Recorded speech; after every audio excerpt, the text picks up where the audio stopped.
Alicia Keys, The Pain Behind the Piano. What if the person you admired for her strength was secretly drowning every single night? What if the woman whose voice gave you chills was crying alone in hotel rooms, wondering when the pain would finally stop? That's not a dramatic movie plot. That's the real, unfiltered, gut-wrenching story of one of music's greatest voices, Alicia Keys. Now, most people know the highlight reel, the sold-out tours, the jaw-dropping piano performances, the 15 Grammy Awards lined up like trophies in a glass case, the gorgeous family, the glowing skin, the no-makeup movement. From the outside, her life looks like something you'd pin on a vision board. But the truth, the full truth, it'll completely change the way you hear her music. This is the story of a girl who grew up in one of the toughest corners of New York City, got chewed up by the music industry before she was even old enough to vote, fought her way to the top, and still couldn't outrun the pain she'd been carrying since childhood. So let's go back to the very beginning. Picture Manhattan in the early 1980s. But forget the fancy restaurants and the glitzy Times Square billboards.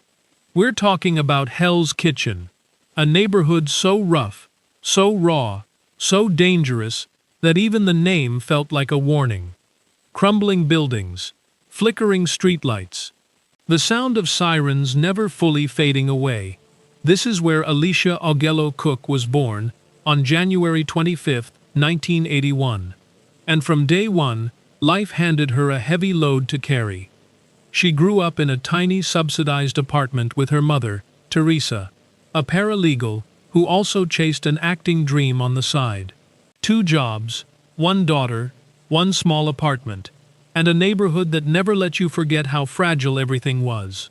When Alicia was just 2 years old, her father, Craig Cook, walked out of that apartment and never came back. No note, no phone call, just silence. And for a 2-year-old girl, that kind of silence leaves a mark that doesn't fade. The nights were the hardest, lying awake on a worn-out mattress, listening to shouting in the hallways, gunshots echoing off the buildings, the desperate sound of people fighting just to survive another day. There were nights when the electricity got cut off and the apartment went dark. Little Alicia would reach for her mother's hand and ask if the monsters were coming. Her mother always said no, but they both knew the monsters were already out there. Now here's where the story takes its first breathtaking turn. When Alicia was 7, her mother scraped together enough money for piano lessons. And the moment that little girl sat down at a beat-up upright piano, something in the universe shifted. She wasn't just playing notes. She was speaking through them. Classical pieces, Beethoven, Chopin, Mozart, became her escape from the chaos outside. Her teachers couldn't believe what they were hearing. This child from the projects had a depth, an emotional intelligence in her playing that most professional musicians never develop. Music became the one thing that couldn't be taken from her. When the world outside felt like it was falling apart, she'd sneak to the piano late at night and play softly in the dark. In those quiet moments, the little girl whose father had abandoned her found something that felt like peace.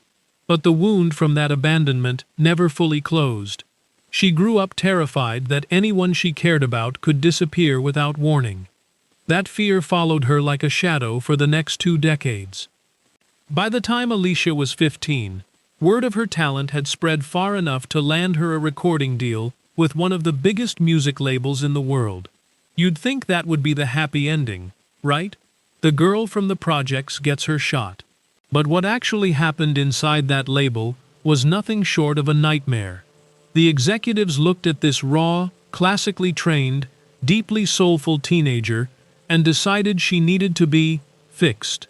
They told her to straighten her natural curls. They pushed her to lose weight. They wanted shorter dresses, a bigger smile, a more marketable image.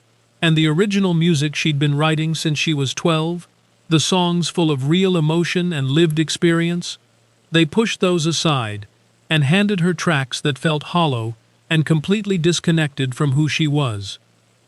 Every studio session felt like slow suffocation. She'd drive to the building with her hands shaking on the steering wheel. Some days, she'd sit in the parking lot for minutes, just trying to breathe, trying to psych herself up to walk through those doors. Inside those sterile